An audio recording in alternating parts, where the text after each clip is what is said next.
દારી ગામે ગઈ તારીખ 22/12ના રોજ એક મર્ડરનો બનાવ બનેલ.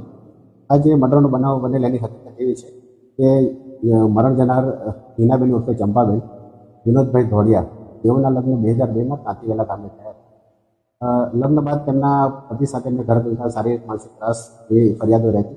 તે અનુસંધાને એમણે 2025ના માર્ચ મહિનામાં એમના પતિ વિરુદ્ધ એક ફરિયાદ પણ દાખલ કરાવેલી છે અને ભરણપોષણનો એક કેસ એમને કોર્ટમાં ચાલતો હતો.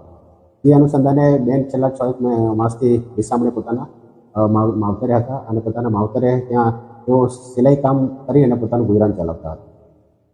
આ બાબતે એમના પતિ સાથે અવારનવાર માથાકૂટો થતી.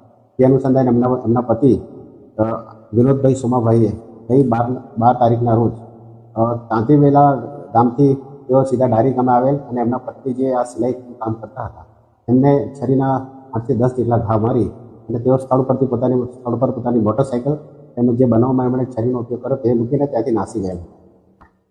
ડારી ગામે ત્યાં એક કબ્રસ્તાન પાસે 5 પીરની દરગાહ છે. ત્યાં આ જે આરોપી છે એ મૃતક હાલતમાં ત્યાં મળી આવેલ. એમાં પ્રાથમિક દ્રષ્ટિએ તેણે ઝેરી દવા પી અને પોતે આત્મહત્યા કરેલ હોય એવું તારણ છે. હાલ આ બાબતે મરણ જનાર જે છે આરોપી એમના દીકરાની જ્યારે અકસ્માત મોતનો એક ગુનો દાખલ કરવામાં આવ્યો. હાલ આ બાબતે તપાસ પ્રભાસ પાટણ પીઆઈ ચલાવી.